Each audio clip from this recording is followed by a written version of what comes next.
আমরা দুঃখিত যে আমরা আজকে যে একটা ইমার্জেন্সি অপারেশন, এই অপারেশনের সময় এরিয়ার মধ্যে আপনাদেরকে আমরা রাখতে পারি নাই, কারণ এটা অনেক রকম থ্রেট ছিল, যার ফলে আমরা সাংবাদিক ভাইদেরকে সেই সময় এন্টারটেইন করতে পারি নাই, আপনাদেরকে অ্যাড্রেস করতে পারি নাই। এই জন্য আমরা দুঃখিত। এই জন্য আজকে আপনাদের জন্য ওপেন ফ্লোর আমরা দিয়েছি, যেন আপনারা মুক্তভাবে আমাদের এই রিপোর্ট সংগ্রহ করতে পারেন। তো আপনারা জানেন যে আসলে আমরা পুলিশ, যেটা মডেল থানা, আমরা পুলিশ বর্তমানে ঢাকা জেলা সহ সবখানেই একই রকম, আমরা খুব অ্যালার্ট। আমরা অ্যালার্ট হলো যে জনসাধারণের নিরাপত্তা নিয়ে, জনগণের নিরাপত্তা নিয়ে। এই জন্য আপনি দেখেন ঘটনাটা ঘটার সাথে সাথে 999 যেটাতে কল হয়েছিল, কল হওয়ার সাথে সাথে আমাদের এই যে মডেল থানার যে দক্ষিণ কেরানীগঞ্জ মডেল থানা, যেটা দক্ষিণ কেরানীগঞ্জ থানার যে যারা ডিটি অফিসার ছিল, যারা কর্মকর্তা ছিল, তাদের তৎক্ষণাৎ দ্রুততম সময়ের মধ্যে ঘটনাস্থলে পৌঁছে গিয়েছে। পাশাপাশি তাদেরকে ব্যাকআপ দেওয়ার জন্য আমাদের এই কেরানীগঞ্জ মডেল থানা যেটা, এখান থেকেও ফোর্স চলে গিয়েছে। আমাদের এখানে যে দুই থানার এলাকায় যে ডিবি টিম আছে তারা গিয়েছে, পাশাপাশি আমাদের যে এখানে সার্কেলের দায়িত্বে যে অফিসার আছে সে চলে গিয়েছে। তারপরে আমি খবর পেয়ে সার্কেল অ্যাডিশনাল এসপি ওখানে গিয়ে অন স্পট ও ব্রিফ করছে আমাকে সব কিছু। দেখলাম যে ঘটনাটা একটু সামনের দিকে আরও জটিল রূপ নিতে পারে, এই জন্য আমি আমার আলফা 2 আমরাও এখানে চলে এসেছি। পাশাপাশি আমরা যেহেতু মাঠে যৌথ বাহিনী কাজ করছি আমরা একসাথে, এখানে আমরা র্যাবের সিও সহ, র্যাব 10-এর CO Khalid, additional DIG Khalid, উনি এসে হাজির হয়েছেন। তারপরে আপনার সেনাবাহিনীর সিও 19 বীরের, সেও এসে হাজির হয়েছে। পাশাপাশি ডিএমপি সোয়াপ টিম যেটা আছে আমাদের, তারাও মুভ করেছে। আমাদের প্ল্যানে পুরোটাই যেন সেফটি সিকিউরিটি নিয়ে জনসাধারণের সেবার জন্য, জনসাধারণের নিরাপত্তার জন্য আমরা সকলেই প্রস্তুত, এবং আজকে এটার একটা ভালো আপনারা দেখতে পেয়েছেন, মাঠে প্র্যাকটিক্যাল দেখতে পেয়েছেন। সেটা কেন? কারণ হলো আপনি জানেন যে ভিতরে আমরা খবর পেলাম যে ডাকাত এখানে অ্যাটাক করেছে, ডাকাত এসেছে এই কি বলে রূপালী ব্যাংক এই শাখায়। এটা হলো আপনারা জানেন দক্ষিণ কেরানীগঞ্জের এই জায়গাটার নাম একটু জটিল, চুনকুটিয়া যে জায়গাটা, চুনকুটিয়া, ওইখানে এসে ওরা ঢুকেছে এবং জিম্মি করেছে ওইখানে যে স্টাফদেরকে, 10 জন স্টাফ ওই ব্যাংকের, এবং 6 জন ছিল ক্লায়েন্ট, এদের মধ্যে একজন একটা বাচ্চা ছিল। তো এই এদেরকে জিম্মি করে আর ডাকাত দল, আসলে আমি আমার জায়গা থেকে আমি তাদেরকে ইন্টারোগেশন করে এবং তাদের সাথে কথা বলে যতটুকু বুঝছি, তারা আসলে মাইনর এজের ছেলেরা। একজনের বয়স 22 বছর, ও একটু ম্যাচিউর, আর বাকি 2 জনের 16 বছর। তো ওদেরকে আসলে একদম অপরাধী একবারে ফাইনালি বলা ক্ষেত্রে আমাদের জায়গা থেকে আমার মনে হচ্ছে যে তারা কোনোভাবে মিসগাইডেড। আমরা ওইটা নিয়ে খুঁটিয়ে দেখছি, আমাদের এতক্ষণ ইন্টারোগেশন করেছি, এখনো পর্যন্ত আমরা তেমন কিছু পাই না। তবে আমার কাছে মনে হয়েছে তারা অ্যাডভেঞ্চার হিসাবে নেওয়ার মতো মনে হয়েছে। যাই হোক, ওরা আমরা পৌঁছানোর পরে আমাদের যে সার্কেলের অ্যাডিশনাল এসপি, সে অলরেডি ওদের সাথে কথাবার্তা বলা শুরু করেছিল, ওদের সাথে মোবাইলে কথা বলা শুরু করেছিল। ওদের কাছে একটা মোবাইল ছিল, মোবাইল নাম্বারে ওদের সাথে কল করার, প্রথমে ফোন এমনি সামনাসামনি কথা বলে, দূর থেকে কথা বলে, ওদের কাছ থেকে মোবাইল নাম্বার নিয়ে, তারপরে মোবাইলে কথা বলে ও অনেক দূর এগিয়ে নিয়েছিল। তারপরে আমি এসে তাদের সাথে রেগুলার কথা বলেছি। আপনারা অনেকে যারা আশেপাশে ছিলেন তারা দেখেছেন, আমরা কিন্তু আইজি স্যার আমাদেরকে লাইভে ইনস্ট্রাকশন দিয়েছে, অনেক দিক নির্দেশনা দিয়েছে, সেফটি নিয়ে করেছে স্যারের, এবং আমাদের রেঞ্জের ডিআইজি স্যার উনি ফিজিক্যালি এখানে উপস্থিত হয়েছেন, অ্যাডিশনাল ডিআইজি। ব্যাপকভাবে আমরা অ্যালার্ট ছিলাম যেন এই এলাকায় জনসাধারণের এবং জনগণের নিরাপত্তায় কোনো রকমের ব্যাঘাত না ঘটে এবং কারো যেন জীবনের ঝুঁকি এবং হুমকি যেন না আসে। তো আমাদেরকে আইজি স্যার সরাসরি লাইভে একটাই দিক নির্দেশনা দিয়েছে, একটাই ইনস্ট্রাকশন দিয়েছে, সেটাই আমরা পালন করার চেষ্টা করেছি। সেটা হলো কোনো লাইফ যেন এখানে থ্রেট না থাকে, কোনো লাইফ যেন আমরা তাদের ডেথ মানে এই জায়গাটা মৃত্যু ঝুঁকিতে যেন কেউ না থাকে এবং মৃত্যুবরণ যেন না করে, কোনো অস্ত্র ইউজ না করে যতটুকু পারা যায় ওদের সাথে নেগোশিয়েট করে তোমাদেরকে ওখানে সফল হতে হবে। তো আমরা ওই পলিসিতে আমরা দীর্ঘক্ষণ কথা বলেছি, দীর্ঘ 2-3 ঘন্টা ধরে ওদের সাথে কয়েকবার আমরা তার সাথে ফোনে কথা বলেছি, বিভিন্নভাবে ওরা যেটা বলতে চেয়েছে সেটা আমরা শুনেছি, ধৈর্য সহকারে শুনে ওদের সাথে একত্রতা ঘোষণা করেছি। ওরা সেই সময় যে বক্তব্যটা দিয়েছিল সেটার প্রতি আমি ওদের সমর্থন দিয়েছিলাম, কারণ ওরা বলেছিল যে একজন মৃত্যুসজ্জায় একটা রোগীকে, কিডনি পেশেন্টকে বাঁচানোর জন্য তাদের টাকা দরকার, এই টাকাটা তারা দিতে চায় সেখানে। তো ওইটা জন্য আমরা বললাম ওকে, তোমরা যে টাকাটা নিয়েছো বা নিতে চাও এখান থেকে নিয়ে আমরা পৌঁছাই দিব, তারপরে তোমরা নিজেদের ঝুঁকি নিবা না, জীবনের ঝুঁকি নিবা না, এবং আমাদের এখানে যাদেরকে তোমরা জিম্মি করেছো, যে সাধারণ মানুষ যারা এখানে জিম্মি হয়েছে তাদেরও যেন কোনো রকমের ক্ষতি সাধন না করা হয়। তো ওরা কথা দিয়েছে, আমাদেরকে ফোনে কথা দেওয়ার পরে আমরা তাদেরকে অ্যাপ্রিসিয়েট করেছি এবং তাদেরকে আমি ছোট ভাইয়ের মতো করে, আমরা অনেক বয়সে অনেক ছোট, ওরা আমাদের সন্তানদের মতো, তো আমরা ছোট ভাই বলে, সন্তান বলে তাদেরকে বারবার বুঝিয়েছি যে তোমাদের এখানে কোনো, তাহলে আমরা দেখছি না যে তোমরা কোনো দোষ করছো, ঠিক আছে, তোমাদের টাকার প্রয়োজন, তোমরা নিচ্ছ, আমরা তোমাদেরকে নিয়ে এই অনেক ধরনের পলিসি যেগুলো আমরা নিই সাধারণত ক্রাইম ম্যানেজমেন্টে, সেইভাবে আমরা কথা বলে তাদেরকে ফাইনালি আমরা কনভিন্স করতে পেরেছি। এবং আমি তাদেরকে যখন বের করে ওদেরকে আবার লাইভে নিয়ে, আমি এটা সত্যি আমরা যারা এখানে টিম কাজ করেছি, আমরা সবাই ফুল সাপোর্ট পেয়েছি অন্যান্য বাহিনীর তরফ থেকে, এবং বাংলাদেশ পুলিশের সর্বোচ্চ প্রধান, যিনি সর্বোচ্চ অথরিটি, আইজি স্যার সাথে ওদেরকে স্পিকারে কথা বলানোর পরে ওরাও আশ্বস্ত হয়েছে যে না, তাহলে আমরা সেফ। আমরা পুলিশের কাছে ধরা দিলে, আমরা পুলিশের কাছে যদি আমরা আত্মসমর্পণ করি, তাহলে আমরা সেফ থাকবো, ওদের লাইফে কোনো হ্যাসেল থাকবে না, লাইফ থ্রেট হবে না। এই জন্য তারা কিন্তু আমাদের কাছে ওরা আত্মসমর্পণ করে। তারা অস্ত্রগুলো, আমি বলেছি আগে তোমরা আগে অস্ত্রটা দিয়ে দিবা, তারপরে তোমাদের টাকা নিয়ে তোমরা বের হয়ে আসবা, আমরা তোমাদেরকে সম্পূর্ণ সেফটি সিকিউরিটি সব দিয়ে আমরা ওদেরকে গাড়িতে করে নিয়ে এসে, আমরা এতক্ষণ ধরে আপনাদেরকে একটু সময় লাগলো কারণ তাদের অনেক কিছু জিজ্ঞাসাবাদ করে আমরা আমাদের কাছে এই পর্যন্ত এখন যতক্ষণ ওদের সাথে কথা বললাম তাতে মনে হয়েছে ওরা বিভিন্ন মুভি এই সমস্ত দেখা বা ভিডিও দেখা, এগুলোর উপরে ভিত্তি করে ওরা একটা অ্যাডভেঞ্চার হিসাবে নিতে গিয়েছে। তো তারপরে আমরা বলেছি যে তারা টাকাটা তোমরা কি করতে চাও, ওইখানে বলেছিল যে তারা পেশেন্টকে দিতে চায়, কিন্তু আমরা এখনো পর্যন্ত পেশেন্টের যে নাম দিয়েছে, তার ঠিকানা দিয়েছে, এগুলো ব্যাপারগুলো আমরা যাচাই বাছাই করছি। এখনো আমরা কনক্রিট ওইটার সিদ্ধান্ত নিতে পারছি না যেটা আসলে ওদের মোটিভটা এটাই ছিল কিনা। পাশাপাশি ওদের কেউ বলছে, আমরা উদ্ধার করেছি ওখানে যেটা 18 লক্ষ টাকা ওদের ব্যাগ থেকে।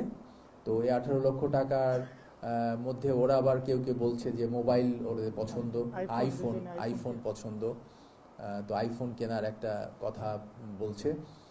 তো এই পর্যন্ত, আরও বাকিগুলো আমাদের ইনভেস্টিগেশনের ইস্যু আছে, ইনভেস্টিগেশনগুলো হলে তারপরে আমরা এগুলো আইনগত প্রক্রিয়াতে থাকবে।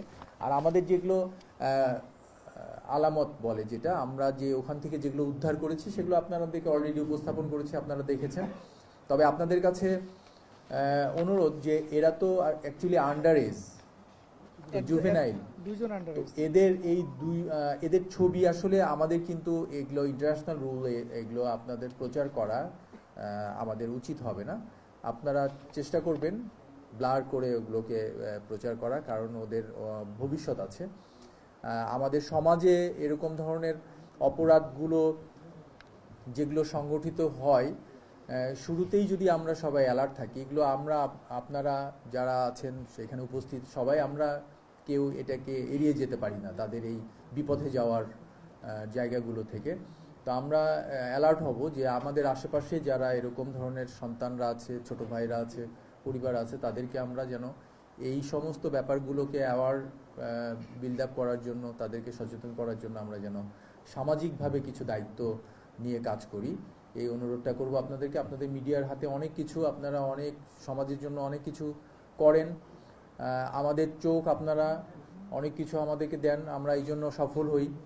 পাশাপাশি আমার মনে হয় যে আজকের দিনে এটাও একটা সচেতনতার সময় এসেছে যে আপনি এই যে ছোট ছোট বাচ্চারা যারা একদম আন্ডার এজ, তাদের ভবিষ্যৎ আছে, এদের ব্যাপারে আপনারা সজাগ থাকবেন।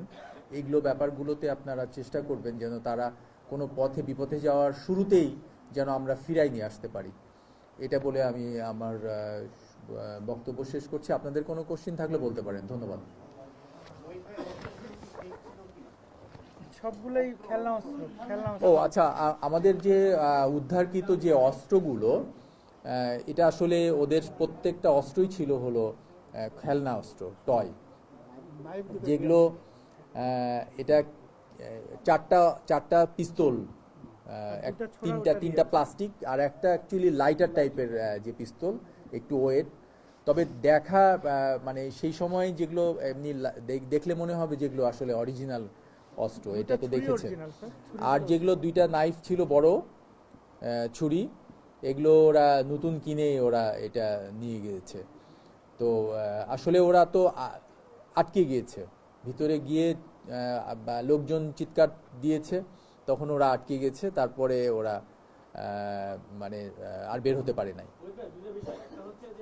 তাদের যে বেশভূষা বা দেখে মনে হয়েছে যে তারা কি এই যে নতুন ড্রেস, মাস্ক, এগুলো নতুন কিনেছে, চাকুটা নতুন মনে হয়েছে, পরিকল্পনা করে কাজ করেছে। এটা যদি বলবে যে তারা আসলে এগুলো কোথা থেকে কিনেছে বা ওই অস্ত্র খেলনা অস্ত্রগুলো কোথা থেকে সংগ্রহ করেছে। আরেকটা বিষয় হচ্ছে তাদের আবার তারা কোথায় থাকে, এই এলাকার স্থানীয় কিনা না দূরে কোথা থেকে। না, তাদের কি কোনো পূর্ব পরিকল্পনা ছিল কিনা, প্ল্যানিং ছিল কিনা? একজন স্যার ড্রাইভার, দুজন ছাত্র স্যার, একজন মাদ্রাসা ছাত্র, এখন পড়াশোনা করে না।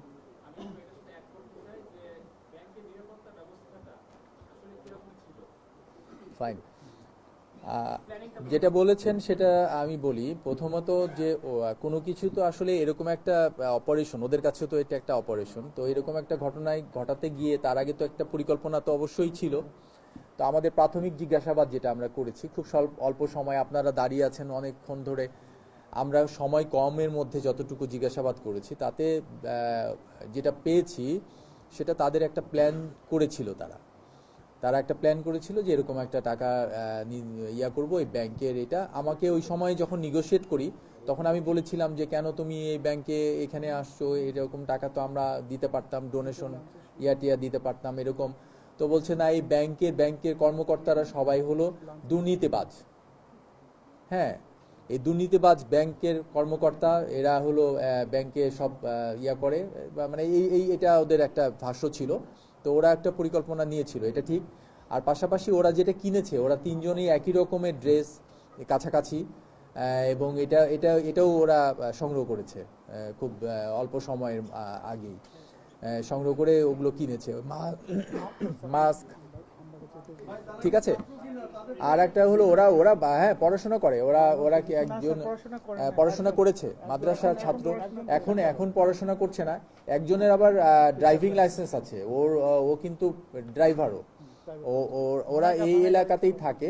ওরা যে একজন 22 বছর, সে সাভার এলাকায় ছিল, ওখানে একটু গাড়ি ড্রাইভিং করতো, প্রাইভেট কার চালাইতো।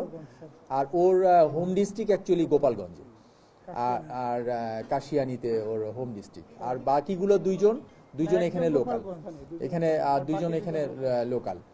আচ্ছা, আর একটা যে কোশ্চিনটা করেছেন সেটা হলো আসলে ব্যাংকের এটা একটা দেখার বিষয় আছে যে ব্যাংকের যে সিকিউরিটি, সেই সিকিউরিটি গার্ড কিন্তু অ্যাকচুয়ালি ওর সিটে ছিল না, ওর ডিউটিতে ছিল না, ও ওইখানে অ্যাবসেন্ট ছিল।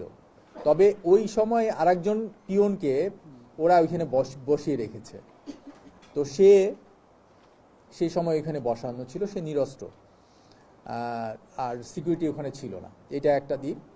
তো এরা যেহেতু আর্মস নিয়ে টিনেজ, ওরা ধরেছে, সাথে সাথে সবাই ভয় পেয়ে গিয়েছে এবং সবাইকে হেড ডাউন করতে বলছিল, হেড ডাউন করেছে।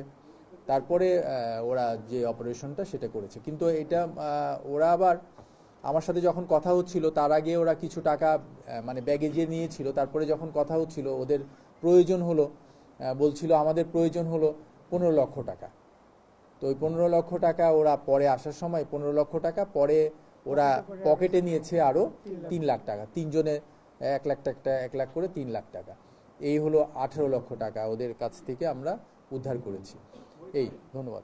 তিনজনকে আপনারা আটক করেছেন বা আপনাদের কাছে আত্মসমর্পণ করেছে, এর বাইরে কেউ ছিল কিনা ওদের সাথে? না, আমরা জিজ্ঞাসাবাদে এবং পারিপার্শ্বিকতায় আশেপাশে আমরা প্রথমে ভেবেছিলাম এরকম, ওরা বলছিল তাই। তো পরে আমরা এখানে জিজ্ঞাসা করলাম যে তোমরা তো বললা যে বাইরেও তোমাদের লোক আছে আছে, তো বললো যে না, এগুলো আপনাদেরকে ভয় দেখানোর জন্য বলেছি, যেন আপনারা এটায় থাকেন। তো আমরা আরো কিছু যাচাই বাছাই, ওদের যে একটা মোবাইল আছে ওইটা নিয়ে আমরা আরো কিছু দূর আগাচ্ছি, যদি ওরকম ধরনের কিছু পাই তাহলে সেটা নিয়ে কোনো লিঙ্ক পাই। আমরা এটাও মাথায় রাখছি যে কিশোর গ্যাংয়ের সাথে কোনো ইনভলভ কিনা, তারপরে এরা আগামী দিনে কিশোর গ্যাংয়ে পরিণত হবে কিনা, বা কেউ কোনো এদের বড় ভাই কেউ গাইড করেছে কিনা, এগুলো সব কিছু আমরা প্রাথমিক যে জিজ্ঞাসাবাদ সেটাতে আমরা এরকম ধরনের কিছু পাই নাই। একটা বিষয় আপনি বলছিলেন যে এরা তিনজনই এখানে, না, দুইজন এখানে। হ্যাঁ, দুজন এইখানে। আরেকটা কথা বললেন যে তারা বলছে ব্যাংকের কর্মকর্তারা তারা সব, এটা শুনুন, আমি বলেছি তাহলে কি পূর্ব পরিচিত এদের, মানে ব্যাংক কর্মকর্তাদের সাথে এদের সাথে কি কোনো যোগাযোগ আছে কিনা, না, ব্যাংকের না। প্রতি তাদের কোনো ক্ষোভ আছে কিনা, ইনফরমেশন যেহেতু তারা জানে যে ব্যাংকের বলতেছে, হ্যাঁ, আমরা এই কোশ্চিনটা করেছি আপনার মতো করেই, সেখানে ওরা বলেছে এটাই। এটা তো ব্যাংকগুলোর অবস্থায় বিগত 15 বছরের যে ট্রেন বা আমরা যেটা দেখেছি, সব তো ব্যাংকের টাকায় তো সব আমাদের জনগণের টাকা হারিয়ে গেছে। পেপার পত্রিকা তো রেগুলার আসতেছে যে ব্যাংকগুলো লুট হয়ে গেছে। তো এটা একটা টিনেজ, ওরা তো এগুলো দেখে, ইউটিউবে দেখে, ওই ধারণা থেকে এটা বলছে। আমাদের জিজ্ঞাসাবাদে এটা মনে হয়েছে। আর দ্বিতীয়ত যেটা আপনি বলছেন যে এই ব্যাংকটা টার্গেট করলো কেন, কারণ ওদের কাছাকাছি পায়ে হেঁটে ওরা ওয়াকিং ডিস্টেন্স, এই জন্য ওরা এটাকে করেছে। আর লাঞ্চের সময়টা বেছে নিয়েছে যে এই সময়টা ফাঁকা ফাঁকা থাকবে, এইটা। আচ্ছা, আপনারা তো একটা আইনি ব্যবস্থা নেবেন, এটা কি ডাকাতি মামলা হবে? মামলাটা কি হবে? এটা নিয়ে আমি আপনাদেরকে প্রথমে বলেছি যে ওরা হলো আন্ডার এজ, তো ওদের ফিউচার, তারপরে সবকিছু আইনগত সবকিছু কোনটা সাপোর্ট করে, কিভাবে আমরা নিব, এগুলো একটু আমরা চিন্তা ভাবনা করে এক্স্যাক্টলি সবকিছু। হ্যাঁ, এনআইডি তো নাই, এক্স্যাক্টলি ওর তো এনআইডি নাই। হ্যাঁ, ওটা তো জুভেনাইল ডেলিকুয়েন্সি, যেটা ওই এটাতেই আমাদের ওগুলো আসবে। তো ঠিক আছে, আইনের আমরা প্রক্রিয়া করছি, আমাদের এই সমস্ত প্রসিডিউর মেনটেন করবো। তো সবাইকে ধন্যবাদ।